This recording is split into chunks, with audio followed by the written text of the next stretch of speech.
आपण अनेक वर्षपूर्ती सोहळे संपन्न झालेले पाहिले असतील, परंतु 14 जून 2026 रोजी मात्र जुन्नर तालुक्यातील ऐतिहासिक वारसा असणाऱ्या बोरीबुद्रुक गावामध्ये पहिल्यांदाच वृक्षारोपण वर्षपूर्ती सोहळा या ठिकाणी अत्यंत आनंदामध्ये संपन्न झाला. त्या निमित्तानं सकाळी ठीक 10:30 वाजता आजान वृक्षाचे पूजन श्री कृष्ण कृपांकित डॉक्टर विकासानंदजी महाराज मिसाळ, श्री संत पंढरी व शिवनेर भूषण हरिभक्तपरायण राजाराम महाराज जाधव व त्याचप्रमाणे शिवनेर भूषण पर्यावरण प्रेमी वनरक्षक माजी सैनिक मान्य श्री रमेशजी खरमाळे साहेब यांच्या शुभ हस्ते आजान वृक्षाचे पूजन करण्यात आले व त्यानंतर या मान्यवरांचा सन्मान देखील या वृक्ष संवर्धन समितीच्या वतीनं करण्यात आला. त्याचप्रमाणे वृक्षदाते व सन्माननीय देणगीदार यांचा देखील सन्मान त्या ठिकाणी करण्यात आला. त्यानंतर कार्यक्रमाचे प्रमुख अतिथी वृक्षावरण प्रेमी माजी सैनिक शिवनेर भूषण मान्य श्री रमेशजी खरमाळे साहेब यांनी वृक्षारोपण का केलं पाहिजे, झाडं का लावली पाहिजे व त्यांची निगा का राखली पाहिजे हे उपस्थित सर्व ग्रामस्थांना मान्य श्री रमेशजी खरमाळे साहेबांनी मार्गदर्शन केले. गावचे दोन्ही महाराज असतील, ग्रामस्थ आणि बंधुभगिनी, आजचा हा कार्यक्रम हा फार सुंदर आहे आणि या कार्यक्रमाची सुरुवातच अजान वृक्षाने झालेली आहे. म्हणजे फार मोठं भाग्य या ठिकाणी लाभलंय. आपल्या गावामध्ये एका अशा वृक्षाची स्थापना या ठिकाणी रेणुका माता मंदिराच्या सामने झालेली आहे. वृक्ष का महत्वाचे, मला वाटतं महाराज फार सुंदर बोलतील नंतर, आणि 10 मिनिटांमध्ये फक्त महत्व काय हे सांगून जाणार आहे. आणि आपल्याला संत जगद्गुरु संत तुकाराम महाराजांनी एक जी ओळ लिहिली फार सुंदर आहे, वृक्षावल्ली आम्हा सोयरे वनचरे, बराचसा भाग त्याच्यामधूनच आपल्या लक्षामध्ये येतोय. हे वृक्ष का महत्वाचं आहे. महाराज झाले काय, आम्ही 2 पै, एक पैसा आणि एक पर्यावरण, आम्ही पैशाला महत्व दिलं आणि पर्यावरणालाच दिलं नाही. आणि ज्या पैशाला महत्व दिलं त्या पैशाचा उपभोग केला, पर्यावरणाला महत्व दिलं नाही म्हणून माणूस राहत. मी मगाशी बोलताना सांगितलं स्मशान भूमी समोर तुमच्या 10 माणसं आता लेटेस्ट जी जाळलेत स्मशानामध्ये जाऊन चेक करा, त्याच्यातले 8 माणसं फक्त अटॅकनेच गेले. ट्राय करून बघा तुम्ही. गावातली इथून पुढे वाढणारी संख्या फक्त अटॅकने असणाऱ्या, दुसरी असणारे कॅन्सरने. कारण काय, आम्ही पर्यावरण समजून घेतलं नाही. म्हणजे आम्हाला म्हणते की आम्ही मोठ्या ऑक्सिजन झाड देतोय आणि ते झाड कोण तोडत नाही. सांगायची वेळ आली. आपले पूर्वज फार सुंदर होते, चांगल्या विचारांचे होते. इथं बसलेल्या प्रत्येकाने आजोबा पंजोबा आठवा शाळा शिकलं नाही, एकटा माणूस कधी शाळेत गेला नाही, 100 वर्ष जगून गेला. इथं बसलेला प्रत्येक माणसाची यादी करा, प्रत्येक जण शिकलेला आहे, तो 100 वर्ष जगतोय ना, आम्ही 50च जगतोय. म्हणजे आपण शाळा शिकून नक्की केलं. हा फार महत्वाचा मुद्दा आहे. आमचा माणूस मातीच्या घरात राहिला 100 वर्ष जगतोय महाराज, आणि आम्ही सिमेंटच्या घरात राहून सुद्धा आम्ही 50 जगत नाही. फार भयंकर फॅक्ट आहे. आम्हाला काय झालं, पर्यावरणच कळालं नाही. ते काळ होतं संत महाराज जगद्गुरु संत तुकाराम महाराज. म्हणजे ही महत्वाची गोष्ट त्यांनी त्यावेळेस लिहून ठेवली की आपल्या जीवनाला महत्व काय. जर आपल्याला अन्न दिलं नाही तर 21 दिवस जगू, जर आपल्याला पाणी मिळालं नाही तर 4 दिवस जगू, आणि जर ऑक्सिजन भेटला नाही तर. महत्व कशाला द्यायचं हे फार महत्वाचं आहे. आम्ही शाळा शिकलो फक्त पैसा कसा कमवायचा ह्या विचारांनी, आणि त्याच विचारामध्ये आम्ही आज अटॅकनी करतोय. हा विषयच नाही. जगायला मला 2 वेळचं जेवण लागते. ही जुनी लोक फक्त 2 वेळच्या जेवणाचा विचार करून जगली, दुसरं टेन्शन घेतलं नाही म्हणून 100 वर्ष जगली. आणि आज आम्ही शाळा शिकून सुद्धा 100 वर्ष जगत नाही. फार फॅक्ट. म्हणजे आपण म्हणतोय की आमचं पूर्वीच्या काळी लोकांना खायला अन्न नव्हतं. आपल्या माणसं नाम नव्हतं खायला त्यावेळेस. अन्न न खाणारे माणसं 100 वर्ष जगली, आणि आमच्या खाऊन खाऊन डेऱ्या पुढे आल्या तरी आम्ही 50 100 राहायचे करू. फॅक्ट. पर्यावरण समजून घेणं फार गरजेचं आहे. आता ते म्हणले की झाडं ऑक्सिजन देतात. खऱ्या ऑक्सिजनची निर्मिती कशी होती सांगा. जगातला समुद्र जो आहे हा 70% ऑक्सिजनची निर्मिती करतो. याच्यातले फॅक्ट सांगून जातो नक्की होणार काय. 70% ऑक्सिजनची निर्मिती ही समुद्रातून होते आणि 30% ऑक्सिजनची निर्मिती ही झाडांपासून. 70% हवेतला कार्बन हा समुद्र खेचतो, 30% कार्बन हा समुद्र खेचतो आणि 30% कार्बन हा झाड खेचतं. सगळा खेळ चाललाय हा कार्बनचा आहे. जेवढा कार्बन वाढत जाईल तेवढी उष्णता वाढत जाईल, आणि जेवढी उष्णता वाढत जाईल तेवढी माणसं मरायला सुरुवात होईल. उष्मघाताने इथून पुढे मरणाऱ्यांची संख्या सगळ्यात जास्त असते. तुम्ही रात्री झोपला, तुमच्या अंगातून अंथरुणामध्ये किती घाम गेलाय काहीच आयडिया नाही. उष्मघात सगळ्यात जास्त. झाडं समजून घ्या. झाडं काय करतात, हवेतला कार्बन स्वतःचा अन्न बनवण्यासाठी खेचून घेतात. म्हणजे हवेतला कार्बन कमी करतात. त्याचा परिणाम असा होतो की आपल्याला थंडावा मिळतो, कारण ते अन्न बनवण्यासाठी कार्बन त्यांना लागतं. आणि हा कार्बन खेचल्यामुळे काय होतं, थंडावा निर्माण होतो. उन्हाळ्यामध्ये काय होतंय, पावसाळ्यामध्ये सगळीकडे झाडं उगवतात, सगळीकडे हिरवळ, हवेतला कार्बन खेचला जातोय, परिणामी पावसाळ्यामध्ये थंडावा निर्माण होतो. उन्हाळ्यामध्ये आम्ही डोंगरच्या डोंगर पिटून देतो, सगळी झाडं वाढलेली असतात, परिणाम कार्बन खेचायला काही शिल्लक राहत नाही, परिणामी आम्हाला उष्णतेला सामोरं जावं लागतं. याच्यात ही फॅक्ट. आणि ज्यावेळेस आपण या गोष्टीचा ज्यावेळेस विचार करू त्यावेळेस खऱ्या अर्थाने आपल्याला पर्यावरण कळायला सुरुवात होईल. झाडे लागलंच पाहिजे. मगाशी बोलताना सांगितलं, आम्हाला बोरी आणि बाबळीच्या झाडाचं महत्व कळालं नाही, आम्ही शेतातून झाडं नष्ट केली. आणि ही 2 झाडं नष्ट केल्यामुळे झालंय काय नक्की मला सांगायचं. आम्हाला ज्या गोष्टी टोचतात आम्ही त्या काढून टाकतो आमच्या आयुष्यात. आम्हाला शेतात बाबळीचं झाड नको, कारण आमच्या पाठे टोचायला. सगळ्यात महत्वाची झाडं ही बोरी आणि बाबळी. सगळ्यात जास्त पशु पक्ष्यांचा अधिवास तर कोणत्या झाडावर होता, त्या फक्त बोरी आणि बाबळींच्याच झाडावर होता. तिच्यातली एक गंमत सांगून जाईल पक्ष्यांचा विषय. 1958 ते 1965 पर्यंत चीनने असा एक कार्यक्रम केला की त्या माणसांची 1958 पासून तर 1965 पर्यंत चीन मधले 3 करोड माणसं पर्यावरणातील प्रत्येक घटक, प्रत्येक जैवविविधतेला तेवढा सन्मान मिळायला पाहिजे. उघडत नाही. आपल्याला वाटतं विंचू महत्वाचं नाही, मारून टाका. आपल्याला वाटतं साप महत्वाचं नाही, मारून टाका. आपल्याला अशा बऱ्याच गोष्टी आहेत का आपण ते मारून टाकतो. आणि आज पाहतोय आपण की बाबळीच्या झाडावर सरळ पाहिलं मिळायचं, सरळ पाहिलं सरडाचं खाते कीटक होता. जर झाडाला काही त्या ठिकाणी कीटकाचा प्रादुर्भाव झाला, तो सरळ वर चढून जाऊन तो कीटक खायचा, परिणामी कीड संपायची. आम्हाला हे समजलं नाही. दगड उचलला का विंचू सापडायचा, विंचू सुद्धा सापडत नाही. हे संपायचं कारण म्हणजे माणूस संपायचे लक्षण आहे. कारण आम्ही झाडांचं महत्व समजून घेतलेलं नाही. फार भयानक स्थितीमध्ये आहे. आणि हे समजून नाही घेतल्यामुळे आम्ही बोरी आणि बाबळीचं झाड तोडलं. सगळ्यात जास्त बोरीच्या बाबळीच्या झाडावर पक्षी राहायचे, सगळ्यात जास्त बोरीच्या बाबळीच्या झाडावर मधमाशा राहायचे. एक थोडं शास्त्रज्ञ होऊन गेले आईन्स्टाईन, ते पुस्तकामध्ये फार सुंदर लिहितात, ज्या वर्षी पृथ्वी तलावरील मधमाशी नाहीशी होईल त्याच्या 4 वर्षानंतर जगच संपेल. म्हणजे ऑक्सिजन झाडाने द्यावा. आता पुढली गंमत सांग. मधमाशी कशावर बसते? फुलावर. फुलावर बसते. खो कबड्डीवर खेळत नाही. त्या फुलावर बसताना ती फुलातला मकरंद खेचते, तिच्या पायाला एक अनौदानिक क्रिया घडते, पायाला परागकण छिटकतात. त्या फुलावरले परागकण घेऊन ज्यावेळेस ती उडते शेजारच्या फुलावर जाऊन बसते, त्या फुलावरले परागकण त्या फुलावर पडतात आणि त्या ठिकाणी सुंदर अशा एका फळाचं रूपांतर व्हायला सुरुवात होतं. परागीभवनाची क्रिया. जुंदरी भाषेत अगदी सोप्या भाषेत सांगतो तुम्हाला की फळधारणा कशी होईल. जर मधमाशीचा स्पर्श फुलाला झाला नाही, कोणत्याही अन्नधान्याची निर्मिती होतच नाही. परागीभवनामध्ये हे घटक फार महत्वाचे. आणि हे मधमाशीच्या परागीभवन क्रियेमुळे नंतर आपल्याला अन्नधान्य मिळते. मधमाशी गेली, तुम्ही शेतात किती धान्य पेरा, त्याच्यावर मधमाशी जर बसली नाही त्या फुलावर, तर कोणत्याही फळाची अन्नाची निर्मितीच होत नाही. जर ही मधमाशी नष्ट केली, परिणामी अन्नधान्याची निर्मिती होणार नाही आणि आपल्याला सगळ्यांना उपासमारीला सामोरं जावं लागेल. जो अन्नधान्य साठा आहे हा 4 वर्ष पुरेल, त्याच्यानंतर माणसं स्वतः माणसाला कापून खायला सुरुवात. म्हणून पर्यावरणातील घटक समजून घेणं फार गरजेचं आहे. पेरलं म्हणजे उगवता, आपली एक म्हण आहे, पेरलं म्हणजे उगवता असंच उगत नाही. ह्या मातीमध्ये करोडो पूर्वी कीटक आहेत, ते उगवण्यासाठी मदत करतायत. आणि आज आपण मल्चिंग टाकून वाटोळ करून घेतोय. 5 वर्ष 15 वर्षामध्ये शेतीच पूर्ण नष्ट होणार. कारण या जे कृमी कीटक असतात, हे जे आपलं तण उगतंय, त्याच्या जी मुळं वगैरे असतात, त्याचा अन्न ते असतं, आपण ते सुद्धा संपवतोय.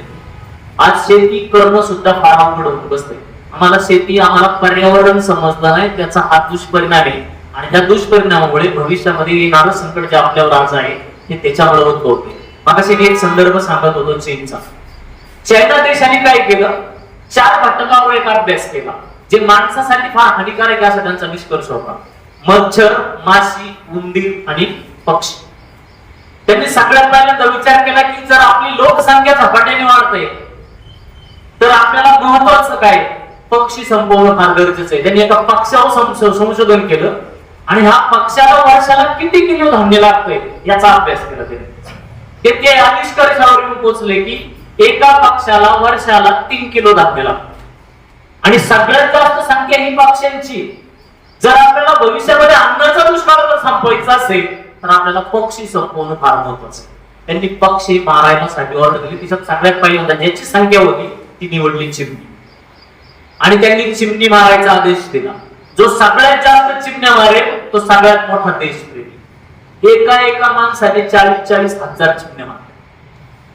मी हे का सांगतोय, आपल्याला पर्यावरणातील बरेचसे घटक हे माहीत नसतोय. आम्ही जन्माला येतो एक दिवस आणि मरून जातो, परंतु आमच्यासाठी खऱ्या अर्थाने कोण जगलं हेच कळालं नाही. ते संत तुकाराम महाराजांनी त्याच्यामध्ये नमूद केले. फार मोठा उपदेश, फार मोठा उपदेश दिलेला आहे. खरे सगळे सोयरे कोण असावेत हे त्यांनी त्याच्यामध्ये मांडलेले. आणि आम्हाला सगळे सोयरीच कळाले नाही.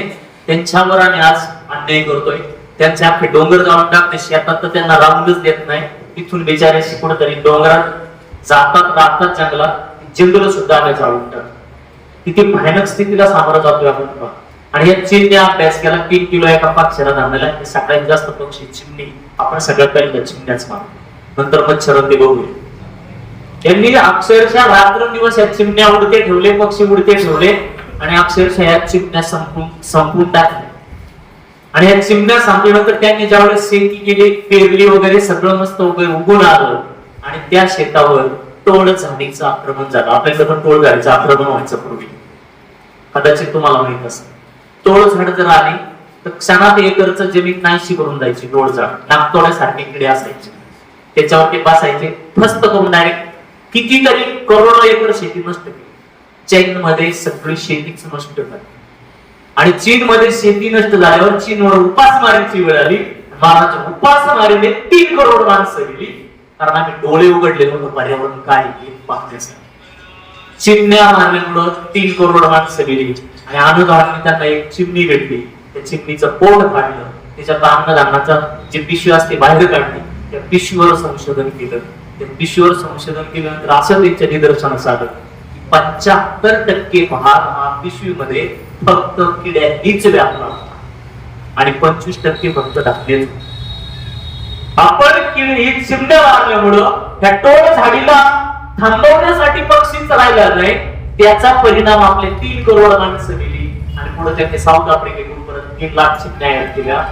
चायनाची स्थिती पूर्वत व्हायला 1970 साल उजाडलं. तोपर्यंत चायनाचे 4 करोड माणसं उपासमारी गेली. माणूस नावाचा प्राणी सगळ्यात भक्तो, सगळ्यात एखादा चांगलं काम करत असेल त्याला कसा खेचायचा फक्त माणसाला शिकावं, बाकी कुणाला शिकावं. निस्वार्थ काम जर कोण करत असेल हे पक्षी पशु पक्ष्यांनी निस्वार्थ काम करायचं. म्हणून माझ्या जगद्गुरूंनी संपत्तीचा ध्यास घेतला नाही, लाख करोडोच्या संपत्तीला ठोकर मारली आणि त्यांनी जीवन कोणतं एक माधुकरी मागून जीवन जगलं त्याला म्हणतात. आपल्याला पशु पक्षी समजून घेणं फार गरजेचं आहे. झाड फार महत्वाचे आहे आपल्याला. आज 42 डिग्री 45 डिग्री सेल्सिअस तापमान गेलंय. इथं बसलेल्या प्रत्येकाला आपल्या पोराचा विचार डोक्यामध्ये की माझा पोरगा जगला पाहिजे हे प्रत्येकाचा विचार आहे. परंतु तुमचा पोरगा भविष्यामध्ये ह्या जागतिक तापमान वाढीमध्ये जर जगणारच नसेल तुम्ही कसला ध्यास घेताय? तुम्ही त्याला आज जगवताय, करोडोची संपत्ती कमवून त्याच्या नावाने ठेवताय. 42 डिग्री सेल्सिअसला आपल्याकडे मेथीची शेती होत नाही. मला परिणाम सांगायचा आहे काय, हा दुष्परिणाम मला सांगायचे तुम्हाला. मेथीची शेती 42 डिग्री सेल्सिअसला होत नाही. 45 ते 50 डिग्री सेल्सिअस मध्ये अर्धी शेती नष्ट होणार आहे जागतिक तापमानामुळे. 55 डिग्री सेल्सिअस मध्ये 50% लोकसंख्या संपणार अन्नधान्यामुळे. 60 डिग्री सेल्सिअसला टोटल ही मोठाली झाडं सुद्धा जागेवर जाणार. 60 डिग्री सेल्सिअस 42 डिग्री सेल्सिअसला उष्माघाताने आपल्या जुन्नर तालुक्यामध्ये एक जीव गेलाय. महाराष्ट्रामध्ये 10 गेले. पुढे असंख्य प्रकरण आपल्याला पाहायला मिळाले. माणसाचं शरीर 37 डिग्री टेम्परेचर सहन करते. 37 डिग्री सेल्सिअस मध्ये माणूस निरोगी जगू शकतो. 37 डिग्री सेल्सिअसच्या वर माणसाचं ज्यावेळेस हे धड जाते, हृदय जाते, हा शरीर जाते, वेगळ्या रोगाने ते केंद्रबिंदू बनत जाते. 42 डिग्री एकही महाराष्ट्रात नाही, जगात नाही, एकही माणूस निरोगी नाही. त्यापैकी भारतातला मी सांगतो, जगातल्या 100 गरम शहरांचा सर्वे केला, जगातली 100च्या 100 गरम शहरही भारतातली शोकांतिक आहे. ही शोकांतिक आहे. रेड झोन मध्ये जर आपण पाहिलं की जागतिक तापमान वाढीमध्ये भारत हा जगात रेड झोन मध्ये असणारा देश आहे. जगात सगळ्यात संपणारा पहिला देश जर असेल तर माझ्या मते हा भारत असेल, कारण आम्हाला या पर्यावरणाचं काही घेणं देणं पडलेलं नाही. आणि हे पर्यावरण आम्ही फक्त पैसा समजला, आम्ही पर्यावरण समजला नाही, म्हणून आज 4 वर्षाच्या पोराला सुद्धा अटॅक येऊ लागले. आपलं हृदय हवेतून ऑक्सिजन शोधायला आपल्या हृदयाला 4 पट काम करावं लागतं. एवढा कार्बन आहे हवेमध्ये, आपल्या हृदयाला काय लागतो? ऑक्सिजन. 4 पट हृदय काम करते, म्हणून आपलं हृदय डॅमेज होत चाललंय ना. आपल्याला त्या मृत्यूच्या वेळी घेऊन द्या. पर्यावरण समजून, पर्यावरणातील प्रत्येक घटक समजून घ्या. तुमच्या डोंगर भागामध्ये, तुमच्या घराच्या परिसरामध्ये जर पाणी नसेल तर एक वाटी पाणी भरून ठेवा पक्ष्यांसाठी. अहो, मेंढ्यावर मला कावळ्याची किंमत कळते शिवायासाठी, परंतु तो काय कावळा कामाचा आहे याने कधी विचारच करून घेतला नाही. फार भयानक स्थिती. आपल्या घरातला पोरगा जर जगवायचा असेल, पर्यावरण संवर्धनाशिवाय विषय नाही. तुम्ही त्याला शाळेत घालू नका, परंतु त्या पोराला पर्यावरण शिकवायला मला नमूद करावं वाटते, कारण तो उद्या त्याला जगायचं. आपले 5 गेलेले. 42 डिग्री सेल्सिअस आज टेम्परेचर आहे.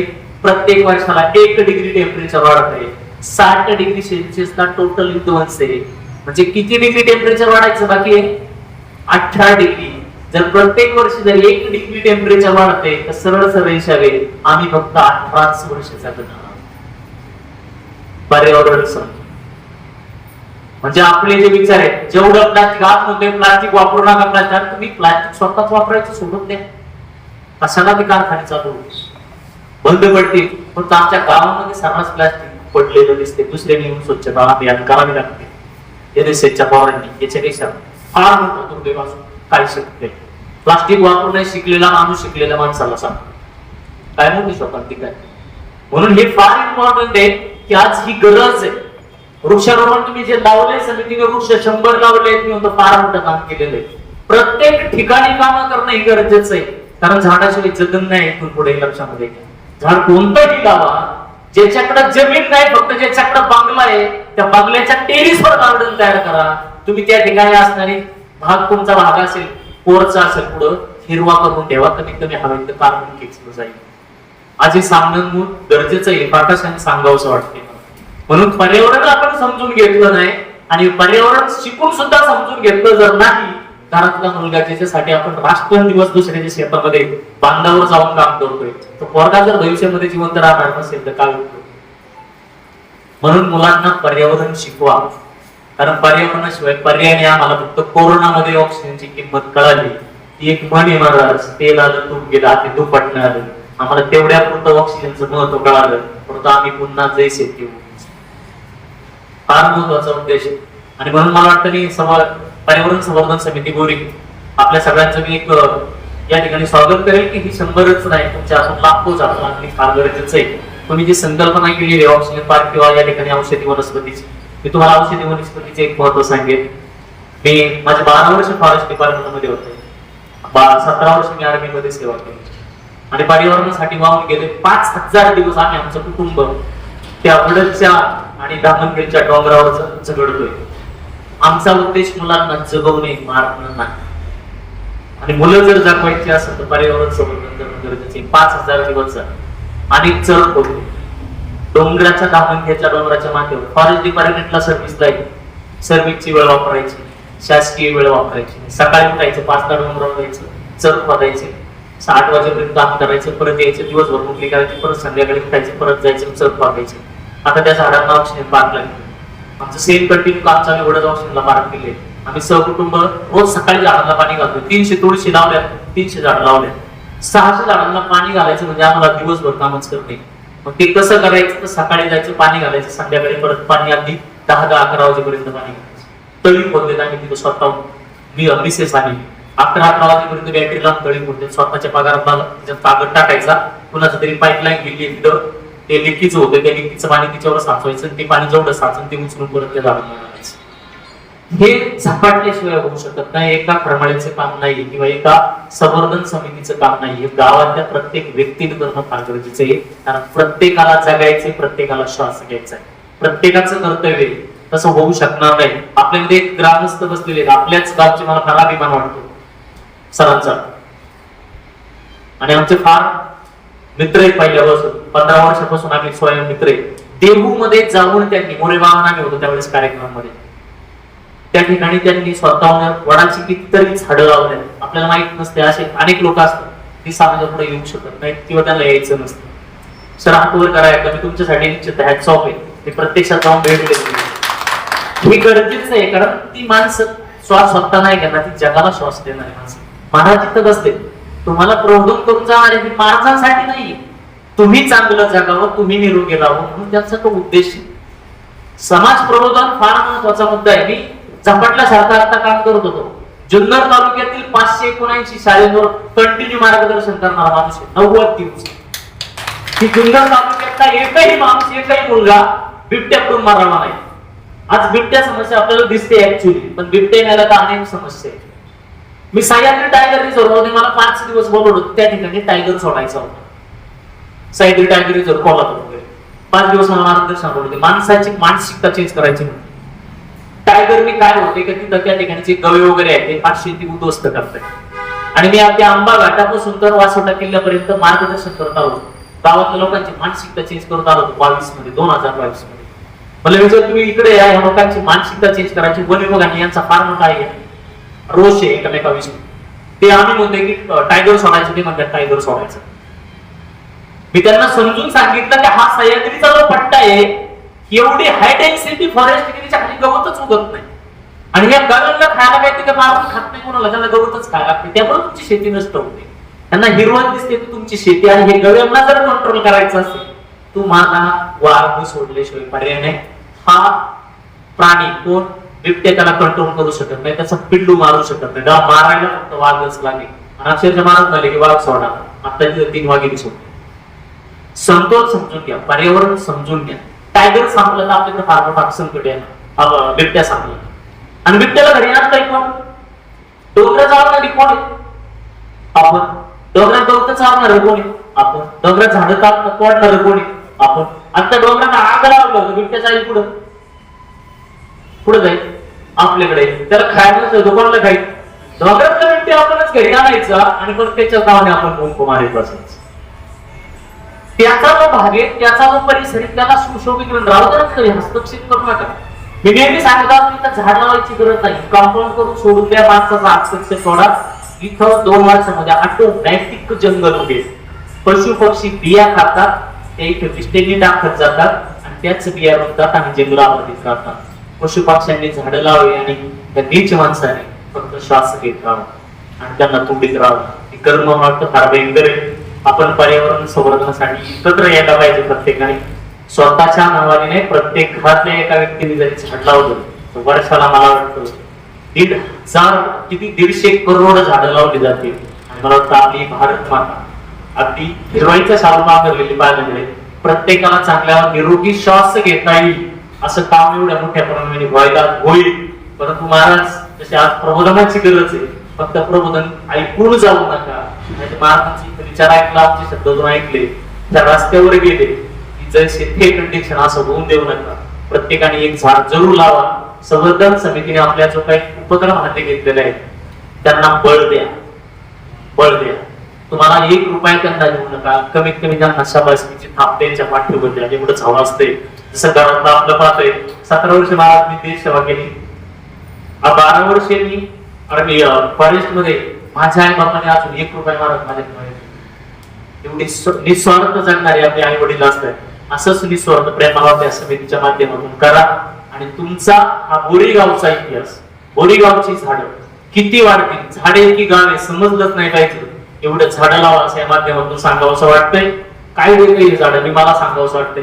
123व्या एपिसोड मध्ये मन की बात कार्यक्रमामध्ये मी पुढेच पत्रव्यवहार केला नाही. मन की बात कार्यक्रमामध्ये माझं नाव डायरेक्ट पंतप्रधान दिले. राष्ट्रपतींनी मला 15 ऑगस्टला जेवणाला राष्ट्रपती भवनामध्ये बोलवलं. यांनी आपले सेना अध्यक्ष त्यांनी मला राष्ट्रपती भवनात वेटर न्यायची मला आवडते. आणि आता लेटेस्ट 26 जानेवारीला मला पुन्हा राष्ट्रपती भवनामध्ये आमंत्रण आलं. जो आपला महाराष्ट्राचा जसा चित्ररथ होता तसा आमचा निवृत्त जवानांचा चित्ररथ या चित्रात आम्हाला महाराष्ट्रातून स्थान दिलेलं. ते काम फक्त तुमचं काम करू शकतं की संवर्धन तुम्ही ज्यावेळेस करायला काम करू शकताय पण केली पाहिजे निस्वार्थपणे. प्रत्येकाने निस्वार्थ भावनेने त्यांना साथ द्या असंच या माध्यमातून मी सांगावंसं वाटतंय. माझी जेवढी सेवा आहे मी पांडुरंगाची चरणी अर्पण करतो. जे काही बोललो असेल हे संत तुकाराम महाराजांच्या विचारातून आलेले विचार आहे. आपल्या शिवछत्रपती शिवाजी महाराजांच्या विचारातून आलेले विचार आहे. माझं काहीच नाही, सगळं त्यांचंच आहे आणि त्याच पुण्यकर्मावर आपण जगतोय. चला आपण तोच एक विचार पुढे घेऊन जाऊया. वृक्षावल्ली आंबा सोयरे आणि आपला हा परिसर घेऊन नटूया अशी या ठिकाणी सदिच्छा व्यक्त करतो.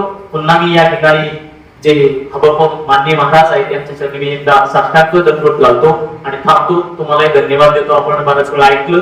आपल्या सर्वांच्या ऋण व्यक्त करतो. थांबतो. जय जय महाराज. थँक्यू.